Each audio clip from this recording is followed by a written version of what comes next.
എല്ലാ പ്രേക്ഷകർക്കും ഗൾഫ് ടുഡേയിലേക്ക് സ്വാഗതം. ഞാൻ ശ്രീനിധി പ്രദീപ്. വാർത്തകൾ നോക്കാം വിശദമായി. സൗദിയിൽ സ്വദേശിവൽക്കരണം ശക്തമാക്കുന്നതിനായി പരിഷ്കരിച്ച നിതാഖാത്ത് പദ്ധതിയുടെ പുതിയ ഘട്ടം പ്രഖ്യാപിച്ചു. അടുത്ത 3 വർഷത്തിനുള്ളിൽ സ്വകാര്യ മേഖലയിൽ 3.4 ലക്ഷം പുതിയ തൊഴിലവസരങ്ങൾ സ്വദേശികൾക്കായി സൃഷ്ടിക്കുകയാണ് മന്ത്രാലയത്തിന്റെ ലക്ഷ്യം. 2026 ഏപ്രിൽ മുതൽ പദ്ധതി പ്രാബല്യത്തിൽ വരും.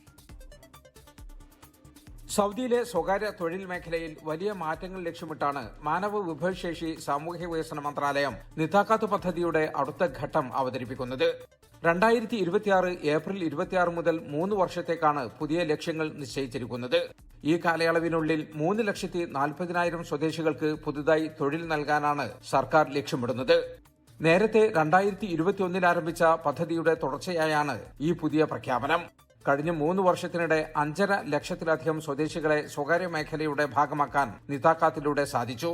സ്വദേശി യുവതി യുവാക്കളുടെ കഴിവും കാര്യക്ഷമതയും മുൻനിർത്തിയാണ് കൂടുതൽ മേഖലകളിൽ നിയന്ത്രണം ഏർപ്പെടുത്തുന്നത്.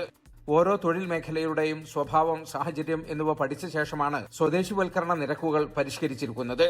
സ്വദേശികൾക്ക് കൂടുതൽ ഗുണമേന്മയുള്ള ജോലി ഉറപ്പാക്കുന്നതിനൊപ്പം സ്വകാര്യ മേഖലയുടെ വളർച്ചയും മത്സരക്ഷമതയും നിലനിർത്താൻ മന്ത്രാലയം ശ്രദ്ധിക്കുന്നു. സൗദി വിഷൻ 2030 ലക്ഷ്യങ്ങൾ കൈവരിക്കുന്നതിലൂടെ രാജ്യത്തിന്റെ സമ്പദ് വ്യവസ്ഥയ്ക്ക് കൂടുതൽ കരുത്തു പകരാൻ ഈ നീക്കത്തിലൂടെ സാധിക്കുമെന്നാണ് പ്രതീക്ഷ. Jaleel Kanamakalam, 24 Jeddah. Trump board of peace ഇനി ഔദ്യോഗിക അന്താരാഷ്ട്ര സംഘടന. ദാവോസിൽ American president Donald Trump charter അവതരിപ്പിച്ചു.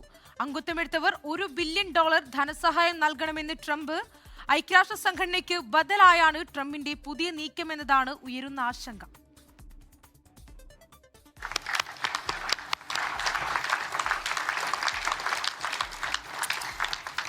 Congratulations, President Trump. The charter is now in full force and the Board of Peace is now an official international organization. Pakistan, Azerbaijan, UAE, Hungary, Israel തുടങ്ങി 20ലധികം രാജ്യങ്ങൾ സമിതിയിൽ അംഗങ്ങളായി. സ്ഥിരം അംഗങ്ങളാകുന്നവർ $1 ബില്യൺ സംഭാവന നൽകണമെന്ന് Trump അഭ്യർത്ഥിച്ചു. French president Emmanuel Macron ഉൾപ്പെടെയുള്ള നേതാക്കൾ വിട്ടുനിന്നു. നിലവിൽ സമിതിയിൽ അംഗമാകില്ലെന്ന് ബ്രിട്ടൻ അറിയിച്ചു. സമിതിയിൽ അംഗമാകുന്നതിൽ ചൈന ഇതുവരെ പ്രതികരിച്ചിട്ടില്ല. ഗസയിൽ വെടിനിർത്തൽ നടപ്പിലാക്കുക, ദുരിതാശ്വാസ പ്രവർത്തനങ്ങൾ സുഗമമാക്കുക, ഗസയുടെ പുനർനിർമ്മാണത്തിനാവശ്യമായ നടപടികൾ സ്വീകരിക്കുക തുടങ്ങിയവയാണ് കരാർ ലക്ഷ്യമിടുന്നതെന്ന് തുടക്കത്തിൽ പ്രഖ്യാപിച്ചെങ്കിലും പിന്നീട് ആഗോള സംഘർഷം പരിഹരിക്കുകയാണ് സമിതിയുടെ ലക്ഷ്യമെന്ന് ട്രംപ് അറിയിക്കുകയായിരുന്നു. ചാർട്ടറിൽ ഒരിടത്തും ഗസ പരാമർശമില്ല എന്നതും എതിർപ്പിനിടയാക്കി. പലസ്തീൻ ജനതയെ സഹായിക്കാൻ $1 ബില്യൺ നൽകാൻ തയ്യാറാണെന്ന് റഷ്യ അറിയിച്ചു. ബോർഡ് ഓഫ് പീസിൽ അംഗമാകുന്നതിന് ഇന്ത്യയെയും ട്രംപ് ക്ഷണിച്ചിരുന്നു. എന്നാൽ ഇന്ത്യ ഇതുവരെ നിലപാട് വ്യക്തമാക്കിയിട്ടില്ല. ഐക്യരാഷ്ട്ര സംഘടനയ്ക്ക് ബദലായാണ് ട്രംപിന്റെ പുതിയ നീക്കമെന്നതാണ് ഉയരുന്ന ആശങ്ക. ആണവരാഷ്ട്രങ്ങളായ ഇന്ത്യയും പാകിസ്ഥാനും തമ്മിൽ ആരംഭിച്ച യുദ്ധം അവസാനിപ്പിക്കാൻ കഴിഞ്ഞതിൽ അതിയായ സന്തോഷമുണ്ടെന്ന പതിവ് പല്ലവി ട്രംപ് ദാവോസിലും ആവർത്തിച്ചു. International desk, 24. ഗസയിലെ സംഘർഷം അവസാനിപ്പിക്കാൻ അമേരിക്കൻ പ്രസിഡന്റ് ഡൊണാൾഡ് ട്രംപ് രൂപീകരിച്ച ബോർഡ് ഓഫ് പീസിൽ സൗദി അറേബ്യ ഉൾപ്പെടെ 8 മുസ്ലിം രാജ്യങ്ങളാണ് ചേർന്നത്. വെടിനിർത്തൽ നടപ്പിലാക്കാനും പുനർനിർമ്മാണ പ്രവർത്തനങ്ങൾ ഏകോപിപ്പിക്കാനുമുള്ള നിർണായക നീക്കമാണിതെന്ന് ഈ രാജ്യങ്ങളിലെ വിദേശകാര്യമന്ത്രിമാർ അറിയിച്ചു. ദാവോസിലെ ലോക സാമ്പത്തിക ഫോറം വേദിയെ സാക്ഷി നിർത്തിയാണ് ഗസയിലെ സമാധാന ശ്രമങ്ങൾക്ക് പുതിയ തുടക്കമായത്. അമേരിക്കൻ പ്രസിഡന്റ് ഡൊണാൾഡ് ട്രംപ് രൂപീകരിച്ച പീസ് കൌൺസിലിൽ ലോകത്തെ പ്രധാനപ്പെട്ട 8 മുസ്ലിം രാജ്യങ്ങൾ ഔദ്യോഗികമായി അംഗങ്ങളായി. Saudi Arabia, UAE, Qatar, Egypt, Jordan, തുർക്കി, ഇന്തോനേഷ്യ, പാകിസ്ഥാൻ എന്നീ രാജ്യങ്ങളാണ് സമാധാന ദൌത്യത്തിന്റെ ഭാഗമായത്. സൗദി വിദേശകാര്യമന്ത്രി പ്രിൻസ് ഫൈസൽ ബിൻ ഫർഹാൻ ചാർട്ടറിൽ ഒപ്പുവച്ചു. പലസ്തീൻ ജനതയുടെ അവകാശങ്ങളും സ്വതന്ത്ര രാഷ്ട്രമെന്ന പദവിയും ഉറപ്പാക്കിക്കൊണ്ടുള്ള ഒരു സമാധാന അന്തരീക്ഷമാണ് ലക്ഷ്യമെന്ന് ഈ രാജ്യങ്ങൾ സംയുക്ത പ്രസ്താവനയിലൂടെ വ്യക്തമാക്കി. ഗസയിലെ ഗവേണിംഗ് ബോഡിയുടെ മേൽനോട്ടവും വെടിനിർത്തൽ കരാറും ഈ സമിതിയുടെ പ്രധാന ദൌത്യമായിരിക്കും. 59ഓളം രാജ്യങ്ങൾ സമിതിയിൽ അണിനിരക്കുന്നുണ്ടെങ്കിലും സൗദിയുടെയും മറ്റു മുസ്ലിം രാഷ്ട്രങ്ങളുടെയും പങ്കാളിത്തം നിർണായകമായാണ് വിലയിരുത്തപ്പെടുന്നത്. വരും വർഷങ്ങളിൽ ഗസയുടെ ഭരണം നിശ്ചയിക്കുന്നതിലും അന്താരാഷ്ട്ര സഹായങ്ങൾ ഏകോപിപ്പിക്കുന്നതിലും ഈ രാജ്യങ്ങൾക്കായിരിക്കും പ്രധാന പങ്കുണ്ടാവുക. ദശാബ്ദങ്ങൾ നീണ്ട യുദ്ധം അവസാനിപ്പിച്ച് പശ്ചിമേഷ്യയിൽ സമാധാനത്തിന്റെ പുതിയ അധ്യായം കുറിക്കുമെന്ന ട്രംപിന്റെ പ്രഖ്യാപനത്തിനുള്ള ശക്തമായ പിന്തുണ കൂടിയായി ഈ നീക്കം മാറി. 24 ജിദ്ദ. ദുബായ് ഒഡീഷ സർവീസുകൾ നിർത്താനൊരുങ്ങി ഇൻഡിഗോ. മാർച്ച് 30ഓടെ സർവീസുകൾ അവസാനിപ്പിക്കാനാണ് നീക്കം. UAE-യിൽ നിന്ന് നേരിട്ട് ഭുവനേശ്വറിലേക്കുള്ള ഏക എയർലൈനാണ് ഇൻഡിഗോ. നിലവിൽ ദുബായിൽ നിന്ന് ഭുവനേശ്വറിലേക്ക് ആഴ്ചയിൽ 3 സർവീസുകളാണ് ഇൻഡിഗോ നടത്തുന്നത്. തിങ്കളും ബുധനും വെള്ളിയും.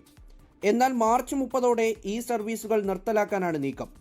മാർച്ച് 30-ന് ശേഷമുള്ള ടിക്കറ്റുകൾ ബുക്ക് ചെയ്യാനാകാതായതോടെയാണ് വിവരം പുറത്തു വന്നത്. UAEയിൽ നിന്ന് ഭുവനേശ്വറിലേക്ക് നേരിട്ടുള്ള ഏക സർവീസാണിത്. 40,000-ഓളം വരുന്ന UAEയിലുള്ള ഒഡീഷക്കാർക്ക് കനത്ത തിരിച്ചടിയാണ് ഈ തീരുമാനം. ഡൽഹി, മുംബൈ, ഹൈദരാബാദ് എന്നിവിടങ്ങൾ വഴി കണക്ഷൻ ഫ്ലൈറ്റിനെ ആശ്രയിക്കേണ്ട സ്ഥിതിയാണ് ഉണ്ടാവുക.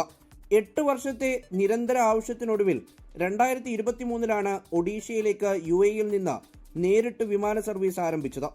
നേരത്തെ അബുദാബിയിൽ നിന്ന് നേരിട്ട് ഭുവനേശ്വറിലേക്കുള്ള സർവീസുകൾ നിർത്തിയിരുന്നു. വിഷയമുന്നയിച്ച് UAE ഒഡീഷ സമാജം സംസ്ഥാന ചീഫ് സെക്രട്ടറിക്ക് കത്തയച്ചിട്ടുണ്ട്. കേരളത്തിലേക്കുള്ള സർവീസുകൾ എയർ ഇന്ത്യ നിർത്താനൊരുങ്ങുന്നതിന് പിന്നാലെ ഇൻഡിഗോയുടെ പുതിയ തീരുമാനവും പ്രവാസികൾക്ക് തിരിച്ചടിയാണ്. 24 ദുബായ്. കഴിഞ്ഞ മാസം മക്കയിലെയും മദീനയിലെയും ഹറം പള്ളികളിൽ എത്തിയത് 7.5 കോടിയിലധികം വിശ്വാസികളാണ്. ഇരുഹറം കാര്യാലയത്തിനായുള്ള ജനറൽ അതോറിറ്റിയാണ് സന്ദർശകരുടെ റെക്കോർഡ് കണക്കുകൾ പുറത്തുവിട്ടത്. കഴിഞ്ഞ അറബ് മാസം വിശ്വാസികളുടെ വൻ ഒഴുക്കിനാണ് മക്കയും മദീനയും സാക്ഷ്യം വഹിച്ചത്. ജനറൽ അതോറിറ്റി പുറത്തുവിട്ട ഏറ്റവും പുതിയ കണക്കുകൾ പ്രകാരം 7,88,43,425 പേരാണ് റജബ് മാസത്തിൽ പുണ്യഭൂമിയിലെത്തിയത്. മക്കയിലെ മസ്ജിദുൽ ഹറാമിൽ മാത്രം 3.5 കോടിയോളം പേർ ആരാധനകളിൽ പങ്കുചേർന്നു. ഇതിൽ 1,48,00,000-ലധികം പേർ ഉംറ തീർത്ഥാടകരായിരുന്നു. കഅബയോട് ചേർന്നുള്ള ഹിജ്ർ ഇസ്മായിലിൽ മാത്രം 50,000-ലധികം പേർക്ക് നമസ്കാരം നിർവഹിക്കാനുള്ള സൗകര്യം അതോറിറ്റി ഒരുക്കി. മദീനയിലെ മസ്ജിദ് നബവിയിലും സന്ദർശകരുടെ വലിയ തിരക്കാണ് അനുഭവപ്പെട്ടത്. 2,50,00,000-ഓളം വിശ്വാസികൾ പ്രവാചക നഗരിയിലെത്തി. വിശുദ്ധമായ റൗദ ഷരീഫിൽ 12 ലക്ഷത്തിലധികം പേർ നമസ്കാരം നിർവഹിച്ചപ്പോൾ 25 ലക്ഷത്തിലധികം പേർ പ്രവാചക സവിധത്തിൽ സലാം പറയാനെത്തി. ഹറം പള്ളികളിൽ മികച്ച സുരക്ഷാ ക്രമീകരണങ്ങളാണ് അധികൃതർ നടപ്പാക്കിയത്. ഓരോ വിശ്വാസിക്കും സുരക്ഷിതമായും സമാധാനപരമായും കർമ്മങ്ങൾ പൂർത്തിയാക്കാൻ സാധിച്ചതായി അതോറിറ്റി അറിയിച്ചു. 24 ജിദ്ദ. UAEയിൽ തണുപ്പ് കൂടുന്നു. ഈ ശൈത്യകാലത്തെ UAEയിലെ ഏറ്റവും കുറഞ്ഞ താപനില ജബൽ ജൈസിൽ രേഖപ്പെടുത്തി. വരും ദിവസങ്ങളിൽ UAEയിൽ തണുപ്പ് കൂടും. ഈ ശൈത്യകാലത്ത് UAEയിൽ ഇതുവരെ രേഖപ്പെടുത്തിയതിൽ വെച്ച് ഏറ്റവും കുറഞ്ഞ താപനിലയാണ് റാസൽ ഖൈമയിലെ ജബൽ ജൈസിൽ രേഖപ്പെടുത്തിയത്. ഇന്ന് രാവിലെ 5:45-ന് 0.2 ഡിഗ്രി സെൽഷ്യസാണ് പ്രദേശത്ത് രേഖപ്പെടുത്തിയ താപനില. ജബൽ റഹ്ബയിൽ 3.2-ഉം റക്നയിൽ 4-ഉം ഹഫീദ് മൗണ്ടൈനിൽ 6.7 ഡിഗ്രി ആയിരുന്നു താപനില. ദുബായ്, അബുദാബി, ഷാർജ എന്നിവിടങ്ങളിൽ വരും ദിവസങ്ങളിൽ താപനില 13 ഡിഗ്രി സെൽഷ്യസായി താഴും. ഉൾപ്രദേശങ്ങളിൽ 5 മുതൽ 11 ഡിഗ്രി വരെ താപനില താഴുമെന്നാണ് മുന്നറിയിപ്പ്. പകൽ തണുത്ത കാറ്റ് വീശുന്നുണ്ട്. നാളെ ശക്തമായ കാറ്റുണ്ടാകുമെന്ന് കാലാവസ്ഥാ കേന്ദ്രം മുന്നറിയിപ്പ് നൽകി. കടൽ പ്രക്ഷുബ്ധമാകാൻ സാധ്യതയുണ്ടെന്നും മുന്നറിയിപ്പുണ്ട്. ശക്തമായ കാറ്റും പൊടിയും കാരണം റോഡിലെ കാഴ്ചപരിധി കുറയാൻ സാധ്യതയുള്ളതിനാൽ വാഹനങ്ങൾ തമ്മിൽ കൃത്യമായ അകലം പാലിക്കണമെന്നും വാഹനങ്ങളുടെ വേഗത കുറയ്ക്കണമെന്നും അറിയിച്ചു. ഇതിനിടെ തണുപ്പിന്റെ തീവ്രത കാട്ടി ബുർജ് ഖലീഫ മഞ്ഞ് മൂടിക്കിടക്കുന്ന ചിത്രം ദുബായ് കിരീടാവകാശി Sheikh Hamdan bin Mohammed bin Rashid Al Maktoum ഇൻസ്റ്റഗ്രാമിൽ പങ്കുവച്ചു. നാളെ കാലാവസ്ഥ ഇങ്ങനെയായിരിക്കുമെന്ന അടിക്കുറിപ്പോടുകൂടിയാണ് Sheikh Hamdan bin Mohammed bin Rashid Al Maktoum ചിത്രം പോസ്റ്റ് ചെയ്തത്. 24 ദുബായ്. തിരികെ വാർത്തകളിലേക്ക്. UAEയിൽ മഴയുടെ അളവ് വർദ്ധിപ്പിക്കാനുള്ള നീക്കങ്ങൾ ശക്തമാക്കി ദേശീയ കാലാവസ്ഥാ കേന്ദ്രം. ക്ലൗഡ് സീഡിംഗ് ഗവേഷണങ്ങൾ വിപുലമാക്കും. $1.5 മില്യൺ കൃത്രിമ മഴ പെയ്യ്ക്കാനുള്ള പരീക്ഷണങ്ങൾക്കായി അനുവദിച്ചത്. 3 ക്ലൗഡ് സീഡിംഗ് ഗവേഷണങ്ങൾക്കാണ് ദേശീയ കാലാവസ്ഥാ കേന്ദ്രം അംഗീകാരം നൽകിയത്. 48 രാജ്യങ്ങളിൽ നിന്നുള്ള 140 ഗവേഷകരിൽ നിന്നാണ് 3 പേർ അവസാന പട്ടികയിലെത്തിയത്. അമേരിക്കയിലെ കൊളറാഡോയിൽ നിന്നുള്ള റഡാർ കാലാവസ്ഥാ വിദഗ്ധൻ ഡോക്ടർ മൈക്കൽ ഡിക്സൺ, ഓസ്ട്രേലിയയിലെ വിക്ടോറിയ യൂണിവേഴ്സിറ്റിയിലെ പ്രൊഫസർ ലിൻഡ സു, ജർമ്മനിയിലെ ഹോഹൻഹൈം യൂണിവേഴ്സിറ്റിയിലെ ശാസ്ത്രജ്ഞൻ ഡോക്ടർ ഒലിവർ ബ്രാഞ്ച് എന്നിവർ ഗവേഷണങ്ങൾക്ക് നേതൃത്വം നൽകും. 3 വർഷമാണ് ഗവേഷണ കാലയളവ്. ഡോക്ടർ ഡിക്സൺ മൈക്കിളിന്റെ നേതൃത്വത്തിലുള്ള സംഘം കൃത്രിമ ബുദ്ധിയും ഡുവൽ പോളറൈസേഷൻ റഡാറുകളും ഉപയോഗിച്ച് മേഘങ്ങൾക്കുള്ളിലെ മാറ്റങ്ങൾ പഠിക്കുകയും ശേഷം മേഘങ്ങളിൽ ക്ലൗഡ് സീഡിംഗ് നടത്തുകയും ഇതെങ്ങനെയാണ് പ്രതികരിക്കുന്നതെന്ന് മനസ്സിലാക്കുകയും ചെയ്യും. പ്രൊഫസർ ലിൻഡ സു നാനോ പാർട്ടിക്കിളുകൾ ഉപയോഗിച്ചുള്ള പുതിയ ക്ലൗഡ് സീഡിംഗ് മെറ്റീരിയലുകളാണ് വികസിപ്പിക്കുന്നത്. ഭൂപ്രകൃതിയിൽ മാറ്റം വരുത്തി മഴ പെയ്യിക്കാനാണ് ഒലിവർ ബ്രഞ്ച് ലക്ഷ്യമിടുന്നത്. ക്ലൗഡ് സീഡിംഗ് വഴി മഴ സൃഷ്ടിക്കാനല്ല ശ്രമിക്കുന്നതെന്നും നിലവിലുള്ള മേഘങ്ങളിൽ നിന്ന് മഴയുടെ അളവ് വർദ്ധിപ്പിക്കുകയാണ് ലക്ഷ്യമെന്നും ദേശീയ കാലാവസ്ഥാ കേന്ദ്രം വ്യക്തമാക്കി. 24 ദുബായ്. കുവൈറ്റിലെ പ്രമുഖ ജീവകാരുണ്യ സംഘടനയായ സാന്ത്വനം കുവൈറ്റ് സാമൂഹിക സുരക്ഷാ പദ്ധതികളുടെ ഭാഗമായി കൊല്ലം നീണ്ടകര ക്യാൻസർ കെയർ സെന്ററിന് അത്യാധുനിക മൊബൈൽ ക്ലിനിക് കൈമാറി. 22 ലക്ഷം രൂപ ചെലവഴിച്ച് നടപ്പാക്കിയ ഈ പദ്ധതി സാന്ത്വന സ്പെഷ്യൽ പ്രോജക്ട് എന്ന നിലയിലാണ് സാധ്യമാക്കിയത്. സ്ത്രീകളിൽ കണ്ടുവരുന്ന ബ്രസ്റ്റ് ക്യാൻസർ, ഗർഭാശയ ക്യാൻസർ എന്നിവ മുൻകൂട്ടി കണ്ടെത്തുന്നതിനുള്ള സ്ക്രീനിംഗ് സംവിധാനങ്ങൾ ഉൾപ്പെടെ ആവശ്യമായ പരിശോധന, ചികിത്സാ സൗകര്യങ്ങൾ ഈ മൊബൈൽ ക്ലിനിക്കിൽ ഒരുക്കിയിട്ടുണ്ട്. മൊബൈൽ ക്ലിനിക്കിന്റെ താക്കോൽ RCC മുൻ അഡീഷണൽ ഡയറക്ടർ ഡോക്ടർ സജീദിന് സാന്ത്വനം കുവൈറ്റ് പ്രസിഡന്റ് ജ്യോതിദാസ് PN കൈമാറി. ഇനി കായിക വാർത്തകൾ.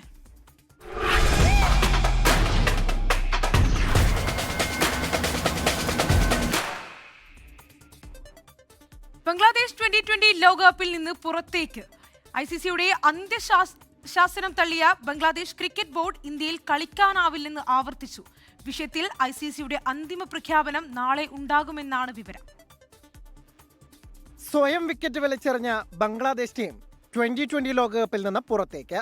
ICCയുടെ അന്ത്യശാസനം തള്ളിയ ബംഗ്ലാദേശ് ക്രിക്കറ്റ് ബോർഡ് ഇന്ത്യയിൽ കളിക്കാനാവില്ലെന്ന് ആവർത്തിച്ചു. ശ്രീലങ്കയിൽ കളിക്കാമെന്ന നിലപാട് ഒരിക്കൽ കൂടി ICCയെ അറിയിക്കുമെന്ന് ബംഗ്ലാദേശ് ക്രിക്കറ്റ് ബോർഡ് പ്രസിഡന്റ് അമിനുൽ ഇസ്ലാം. ബംഗ്ലാദേശ് ലോകകപ്പിൽ കളിച്ചില്ലെങ്കിൽ 20 കോടി പേർ ടൂർണമെന്റ് കാണില്ലെന്നും നഷ്ടം ICCക്ക് തന്നെയെന്നും അമിനുൽ ഇസ്ലാമിന്റെ അവകാശവാദം. ദേശീയ ടീം അംഗങ്ങളും ബംഗ്ലാദേശ് സർക്കാരിന്റെ കായിക ഉപദേഷ്ടാവ് ആസിഫ് നസ്രുള്ളുമായുള്ള നിർണായക യോഗത്തിന് ശേഷമാണ് BCB പ്രസിഡന്റിന്റെ പ്രഖ്യാപനം. മുസ്തഫിസുർ റഹ്മാനെ IPL നിന്ന് ഒഴിവാക്കിയതിന് പിന്നാലെയാണ് സുരക്ഷാ കാരണങ്ങൾ ചൂണ്ടിക്കാട്ടി ഇന്ത്യയിലെ വേദികൾ മാറ്റണമെന്ന് ബംഗ്ലാദേശ് ആവശ്യപ്പെട്ടത്. എന്നാൽ സുരക്ഷാ ഭീഷണിയുള്ളതായി കണ്ടെത്താനായില്ലെന്നും കളിക്കുന്നെങ്കിൽ ഇന്ത്യയിൽ തന്നെ വേണമെന്നുമായിരുന്നു ICC നിലപാട്. ഇത് അംഗീകരിക്കാൻ തയ്യാറായില്ലെങ്കിൽ സ്കോട്ട്ലൻഡിനെ ബംഗ്ലാദേശിന് പകരം ടൂർണമെന്റിൽ ഉൾപ്പെടുത്താമെന്നും ICC ബോർഡ് യോഗം വോട്ടെടുപ്പിലൂടെ തീരുമാനിച്ചു. അന്ത്യശാസനം ബംഗ്ലാദേശ് തള്ളിയ സാഹചര്യത്തിൽ അവരെ പുറത്താക്കിയുള്ള ICC പ്രഖ്യാപനം നാളെയുണ്ടാകുമെന്നാണ് വിവരം. Sports desk 24. ബോണ്ടി ബീച്ച് ഭീകരാക്രമണത്തിൽ ജീവൻ നഷ്ടമായവരെ ഓർമ്മിപ്പിച്ച് ദേശീയ ദുഃഖാചരണം നടത്തിയ ഓസ്ട്രേലിയ ആദരസൂചകമായി ദേശീയ പതാക പകുതി താഴ്ത്തും. ഓസ്ട്രേലിയയിൽ നിന്നും ചിന്നു ജെറാൾഡ് തയ്യാറാക്കിയ റിപ്പോർട്ടിലേക്ക്. ഓസ്ട്രേലിയ ഇന്ന് ബോണ്ടായി ബീച്ച് ഭീകരാക്രമണത്തിൽ ജീവൻ നഷ്ടപ്പെട്ട 15 പേരെയും ദുരിതം അനുഭവിച്ചവരെയും ആദരിക്കുന്നതിനായി ദേശീയ ദുഃഖാചരണ ദിനമായി ആചരിക്കുന്നു. 2025 ഡിസംബർ 14-നാണ് ഈ ക്രൂരമായ ആക്രമണം നടന്നത്. പ്രകാശം വിജയിക്കും, ഐക്യത്തിന്റെയും ഓർമ്മയുടെയും ഒത്തുചേരൽ എന്നതാണ് ബോണ്ടായിലെ ഹബാദ് കമ്മ്യൂണിറ്റി തിരഞ്ഞെടുത്ത ഈ ദിനത്തിന്റെ പ്രമേയം. ഈ ദുഃഖാചരണ ദിനത്തിൽ ഇന്ന് വൈകുന്നേരം 1 മിനിറ്റ് മൗനം ആചരിക്കാൻ എല്ലാ ഓസ്ട്രേലിയക്കാരോടും അഭ്യർത്ഥിച്ചിട്ടുണ്ട്. കോമൺവെൽത്ത് കെട്ടിടങ്ങളിലും ഓസ്ട്രേലിയൻ വിദേശ കാര്യാലയങ്ങളിലും ദേശീയ പതാക താഴ്ത്തിക്കെട്ടും. കാൻബറയിലും ന്യൂ സൗത്ത് വെയിൽസിലുമുള്ള ദേശീയ സ്ഥാപനങ്ങളെല്ലാം ഇന്ന് വൈകുന്നേരം ദീപങ്ങളാൽ അലങ്കരിക്കും. രാജ്യത്തിനുടനീളം 15 സ്ഥലങ്ങളിൽ 15 പില്ലേഴ്സ് ഓഫ് ലൈറ്റ് എന്ന സ്മാരക ദീപാലങ്കാരം സന്ധ്യാസമയം മുതൽ അർദ്ധരാത്രി വരെ പ്രകാശിക്കും. ഇത് ദുഃഖത്തിന്റെയും ഓർമ്മയുടെയും ദേശീയ ഐക്യത്തിന്റെയും പ്രതീകമാണ്. ജനങ്ങളോട് അവരുടെ വീടുകളിലെ വാതിൽപ്പടിയിലോ ജനലുകളിലോ മെഴുകുതിരികൾ കത്തിച്ച് ജൂത സമൂഹത്തോട് ഐക്യദാർഢ്യം പ്രകടിപ്പിക്കാനും ദുഃഖത്തിൽ പങ്കുചേരാനും അഭ്യർത്ഥിച്ചിട്ടുണ്ട്. ബോണ്ടയിലെ ഹബാദ് സംഘടിപ്പിക്കുന്ന ബോണ്ടായി ബീച്ച് അറ്റാക്ക് മെമ്മോറിയൽ ഇവന്റ് ഇന്ന് വൈകുന്നേരം ഒരു ദേശീയ പരിപാടിയായി നടക്കും. ഇത് തത്സമയം സംപ്രേഷണം ചെയ്യാനുള്ള ക്രമീകരണങ്ങളും ഒരുക്കിയിട്ടുണ്ട്. ഈ ദേശീയ ദുഃഖാചരണം ഒരു ജനതയുടെ കൂട്ടായ വേദനയെയും ഒറ്റക്കെട്ടായി അതിനെ അതിജീവിക്കാനുള്ള അവരുടെ ദൃഢനിശ്ചയത്തെയും ഓർമ്മിപ്പിക്കുന്നു. ഭീകരവാദത്തിനെതിരെയുള്ള പോരാട്ടത്തിൽ ഓസ്ട്രേലിയൻ ജനത ഒറ്റക്കെട്ടായി നിലകൊള്ളുന്നു എന്ന ഐക്യത്തിന്റെയും സ്നേഹത്തിന്റെയും ഈ സന്ദേശം ലോകത്തോട് വിളിച്ചു പറയുന്നു. ഓസ്ട്രേലിയയിൽ നിന്നും 24-ന് വേണ്ടി ചിന്നു ജെറാൾഡ്. 1900-ൽ സർവീസ് ആരംഭിച്ച ഓസ്ട്രേലിയയുടെ ഐക്കോണിക് വിസെറ്റ് ഇന്റർസിറ്റി ട്രെയിനുകൾ സേവനം അവസാനിപ്പിക്കുന്നു. ലിജോ ചാക്കോ തയ്യാറാക്കിയ റിപ്പോർട്ട് കാണാം. ഓസ്ട്രേലിയൻ റെയിൽ ചരിത്രത്തിലെ ഒരു കാലഘട്ടം അവസാനിക്കുകയാണ്. ദീർഘകാല സേവനത്തിന് ശേഷം iconic B set double deck electric intercity ട്രെയിനുകൾക്ക് ഓസ്ട്രേലിയ വിട പറയുന്നു. 50-ലധികം വർഷങ്ങളായി സർവീസ് നടത്തിയ ഈ ഐക്കോണിക് ട്രെയിനുകൾ ഇപ്പോൾ അവസാന യാത്രയിലേക്ക് നീങ്ങുകയാണ്. യാത്രക്കാരിലും റെയിൽ പ്രേമികളിലും ഒരുപോലെ നൊസ്റ്റാൾജിയ ഉണർത്തുന്ന കാഴ്ചയാണിത്. 1970-കളിൽ സേവനം ആരംഭിച്ച ബി-സെറ്റ് ഇലക്ട്രിക് ട്രെയിനുകൾ ന്യൂ സൗത്ത് വെയിൽസിലെ സിഡ്നി നഗരത്തിലും പരിസര പ്രദേശങ്ങളിലുമുള്ള ഇന്റർസിറ്റി റെയിൽ റൂട്ടുകളിൽ സ്ഥിരം സാന്നിധ്യമായി മാറി. പ്രത്യേകമായ രൂപകൽപ്പന, ദീർഘായുസ്, അതിന്റെ സവിശേഷമായ ശബ്ദം എന്നിവയാൽ ശ്രദ്ധേയമായ ഈ ട്രെയിനുകൾ ന്യൂ സൗത്ത് വെയിൽസിലെ പ്രധാന നഗരങ്ങളുമായി ബന്ധിപ്പിക്കുന്നതിൽ നിർണായക പങ്കുവഹിച്ചു. തലമുറകളായി ദിനംപ്രതി യാത്ര ചെയ്യുന്നവർക്ക് വിശ്വസനീയമായ ഗതാഗത മാർഗമായിരുന്നു ബി-സെറ്റുകൾ. വിടവാങ്ങലിന്റെ ഭാഗമായി ട്രെയിനുകൾക്ക് പ്രത്യേക പരിചരണവും അവസാന അലങ്കാരവും ഒരുക്കി ഓസ്ട്രേലിയൻ പൊതുഗതാഗത സംവിധാനത്തിലെ അവയുടെ സംഭാവനകൾ ആദരിച്ചു. നിരവധി യാത്രക്കാരും ജീവനക്കാരും അവരുടെ ഓർമ്മകൾ പങ്കുവച്ചു. പലർക്കും ബി-സെറ്റുകൾ വെറും ട്രെയിനുകൾ മാത്രമല്ല, വിശ്വസനീയതയുടെയും ചരിത്രത്തിന്റെയും പ്രതീകമായിരുന്നു. പഴയ ട്രെയിനുകൾ ഫ്ലീറ്റുകൾക്ക് പകരം ആധുനിക സൗകര്യമുള്ള പുതിയ ഇന്റർസിറ്റി മരിയും ട്രെയിനുകൾ സർവീസിൽ കൊണ്ടുവരുന്നതിന്റെ ഭാഗമായാണ് ബി-സെറ്റ് ട്രെയിനുകളുടെ വിരമിക്കൽ. കൂടുതൽ സൗകര്യങ്ങളും സാങ്കേതിക മികവും ലഭ്യമാക്കുന്ന ഈ മാറ്റം റെയിൽ ഗതാഗതത്തിലെ പുരോഗതിയെ സൂചിപ്പിക്കുന്നുവെങ്കിലും ബി-സെറ്റുകളുടെ വിടവാങ്ങൽ സമൂഹത്തിൽ ആഴത്തിലുള്ള വികാരാത്മക സ്വാധീനം ചെലുത്തിയിട്ടുണ്ട്. ഇതോടെ ന്യൂ സൗത്ത് വെയിൽസ് റെയിൽ ചരിത്രത്തിലെ ഒരു ഐക്കോണിക് അധ്യായം ഔദ്യോഗികമായി അവസാനിക്കുന്നു. ഓസ്ട്രേലിയയിൽ നിന്നും 24-ന് വേണ്ടി ലിജ ചാക്കോ. കണ്ണമംഗലം സൗദി പ്രവാസി കൂട്ടായ്മയുടെ ആഭിമുഖ്യത്തിൽ സംഘടിപ്പിക്കുന്ന 3ാമത് ഫുട്ബോൾ ടൂർണമെന്റ് നാളെ ജിദ്ദ ഷാറ പലസ്തീനിലെ അൽ വാഹ സ്റ്റേഡിയത്തിൽ നടക്കും. വൈകിട്ട് 6 മണിക്ക് മത്സരങ്ങൾ ആരംഭിക്കും. ടൂർണമെന്റിന് മുന്നോടിയായുള്ള ട്രോഫി പ്രകാശനവും ഫിക്സർ നറുക്കെടുപ്പും നടന്നു. അബീർ മെഡിക്കൽ ഗ്രൂപ്പ് പ്രതിനിധി മുഹമ്മദ് ഷഫീഖ് കുഞ്ഞാലി ട്രോഫി പ്രകാശനം ചെയ്തു. മജീദ് ചേരൂർ അധ്യക്ഷനായിരുന്നു. UAE കലാലയം സാംസ്കാരിക വേദിയുടെ ആഭിമുഖ്യത്തിൽ സംഘടിപ്പിക്കുന്ന 15ാമത് എഡിഷൻ UAE നാഷണൽ പ്രവാസി സാഹിത്യോത്സവ് ഈ മാസം 25-ന് റാസൽ ഖൈമയിൽ നടക്കും. കുടുംബങ്ങളിൽ നിന്ന് തുടങ്ങി 341 യൂണിറ്റുകൾ, 67 സെക്ടറുകൾ, 12 സോണുകൾ പിന്നിട്ടാണ് ദേശീയതലത്തിൽ UAE പ്രവാസി സാഹിത്യോത്സവ് സംഘടിപ്പിക്കപ്പെടുന്നത്. റാസൽ ഖൈമയിലെ അദൻ കമ്മ്യൂണിറ്റി ഓഡിറ്റോറിയത്തിൽ നടക്കുന്ന സാഹിത്യോത്സവത്തിൽ ന്യൂറോ ഡൈവേർജൻസിനുള്ള സ്നേഹോത്സവവും സംഘടിപ്പിക്കും. 1000-ലധികം മത്സരാർത്ഥികൾ പങ്കെടുക്കും. അബൂബക്കർ കേരള, മുഹമ്മദ് ഫബാരി, സുഹൈൽ മാട്ടൂൾ, അസ്ലം കയ്യത്ത് തുടങ്ങിയവർ വാർത്താ സമ്മേളനത്തിൽ സംസാരിച്ചു. ഇന്ത്യയിലെ മോട്ടോർ വാഹന നിയമങ്ങളിൽ പുതിയ ഭേദഗതി. 1 വർഷത്തിൽ 5 അതിലധികമോ ഗതാഗത നിയമലംഘനം നടത്തിയാൽ 3 മാസത്തേക്ക് ലൈസൻസ് സസ്പെൻഡ് ചെയ്യും. നിരത്തിലൂടെയുള്ള അഭ്യാസ പ്രകടനങ്ങൾക്കും നിയമലംഘനങ്ങൾക്കും ഇനി കുരുക്കുമുറുകും. മോട്ടോർ വാഹന നിയമത്തിൽ നിർണായകമായ ഭേദഗതികൾ വരുത്തിയിരിക്കുകയാണ് ഗതാഗത മന്ത്രാലയം. 1 വർഷത്തിൽ 5 അതിലധികമോ ഗതാഗത നിയമലംഘനം നടത്തിയാൽ 3 മാസത്തേക്ക് ലൈസൻസ് സസ്പെൻഡ് ചെയ്യുമെന്നതാണ് പുതിയ വ്യവസ്ഥ. RTA-ക്കോ ജില്ലാ ട്രാൻസ്പോർട്ട് ഓഫീസിനോ ആയിരിക്കും സസ്പെൻഡ് ചെയ്യാനുള്ള അധികാരം. ഡ്രൈവിംഗ് ലൈസൻസ് സസ്പെൻഡ് ചെയ്യുന്നതിന് മുൻപ് ഡ്രൈവറുടെ വാദം കേൾക്കും. അംഗീകരിക്കാൻ കഴിയാത്ത വാദമാണെങ്കിൽ ലൈസൻസ് സസ്പെൻഡ് ചെയ്യാം. ഹെൽമറ്റ്, സീറ്റ് ബെൽറ്റ് ധരിക്കാതിരിക്കുക, റെഡ് സിഗ്നൽ മറികടക്കുക എന്ന നിയമലംഘനങ്ങളും ഇതിൽ ഉൾപ്പെടും. ഈ വർഷം ജനുവരി 1 മുതൽ മുൻകാല പ്രാബല്യത്തോടെയാണ് വിജ്ഞാപനമിറക്കിയത്. റോഡിലെ നിയമലംഘനങ്ങളും അപകടങ്ങളും കുറയ്ക്കുക എന്ന ലക്ഷ്യത്തോടെയാണ് നീക്കം. നിയമലംഘനങ്ങൾക്കുള്ള ചലാൻ മൊബൈൽ നമ്പറിൽ 3 മാസത്തിനകമോ കത്ത് മുഖേനയോ 15 ദിവസത്തിനകം വാഹന ഉടമകൾക്ക് നൽകണം തുടങ്ങിയ ഒട്ടേറെ ഭേദഗതികളും നിയമത്തിൽ വരുത്തിയിട്ടുണ്ട്. 24 ഡൽഹി. ഗൾഫ് ടുഡേ പൂർണ്ണമാവുകയാണ്. എല്ലാ പ്രേക്ഷകർക്കും ശുഭരാത്രി. നമസ്കാരം.